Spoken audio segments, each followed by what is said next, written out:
Alright, how's it going everybody? Welcome back to the MILLWALL series. I'm sorry if my voice doesn't sound the same as usual.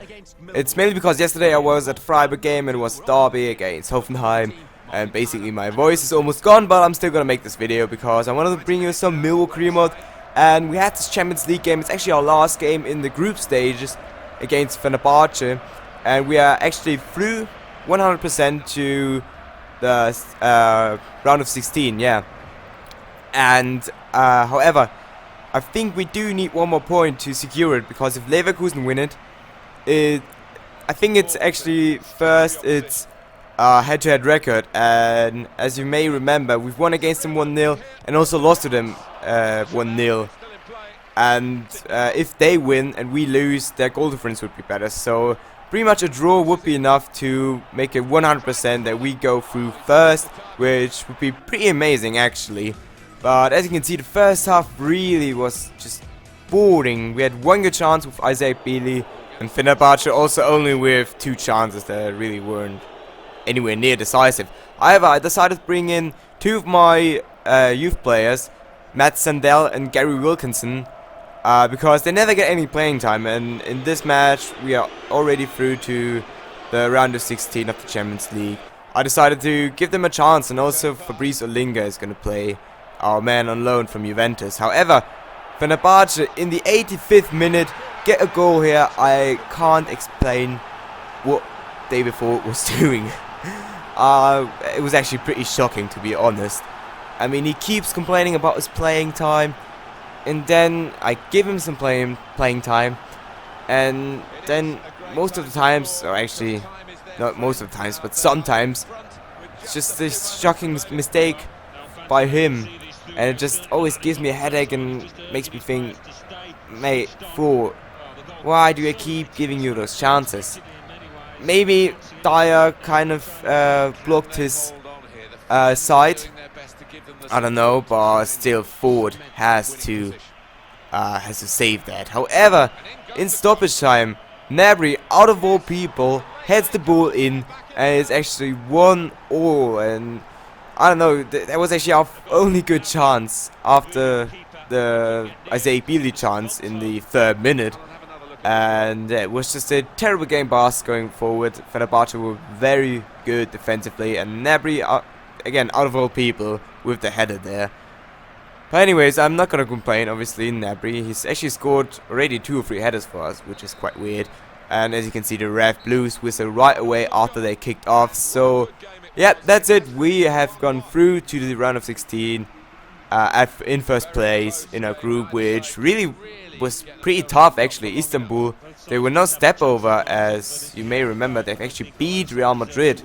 And yeah, we also had Real Madrid, by the way, and Leverkusen. But as you can see, we are first with 2 points in front of Real Madrid, so it didn't even matter that we didn't lose against Fenerbahce, because Bayer Leverkusen lost against Real Madrid. And it's Real Madrid who takes 2nd place. Bayer Leverkusen go to the EuroLeague, and Fenerbahce, unfortunately for them, because they played pretty well against us, we only got 2 draws against them.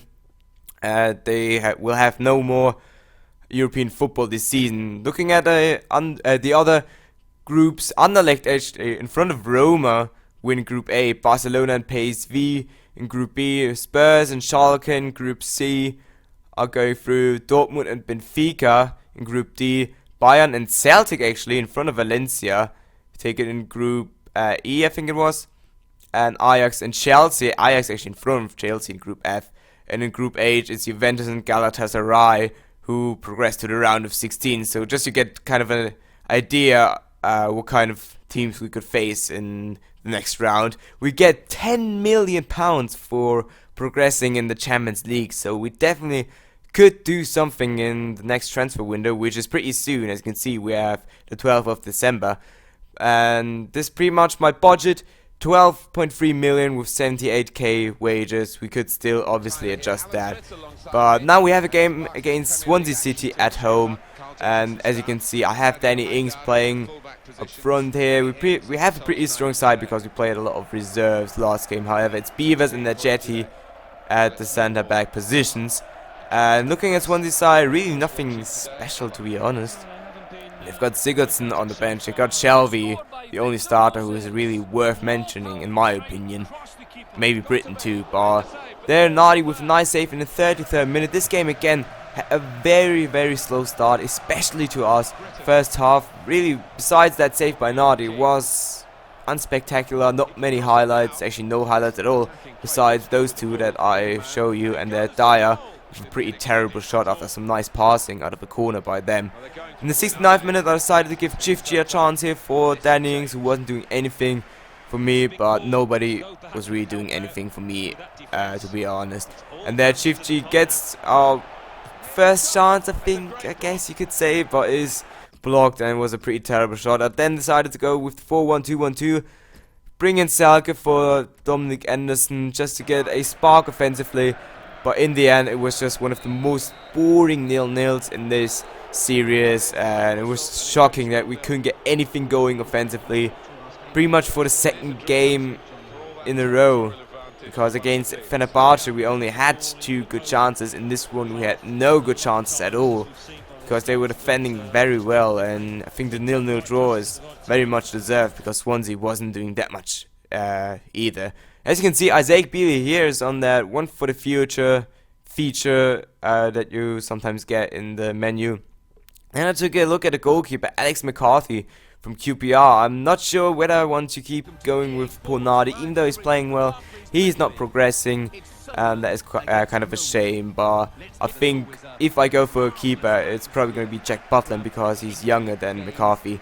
And now we have Sunderland away at the Stadium of Light, and it's actually a big clash, because if you could see at the table, if Sunderland win this game, they take 5th place, and then it's going to be, I think, 4 or 5 points that we're behind them. So if we lose this, it's actually going to be quite hard for us, and as we are almost at the halfway mark of the season, 5-point deficit to, only a EuroLeague place is pretty bad. So it was definitely a must-win game, this one, and Sunderland get off to the better start, but the shot was blocked by Castelletto. However, they get a corner out of that, which pretty much was the more dangerous part of their attack.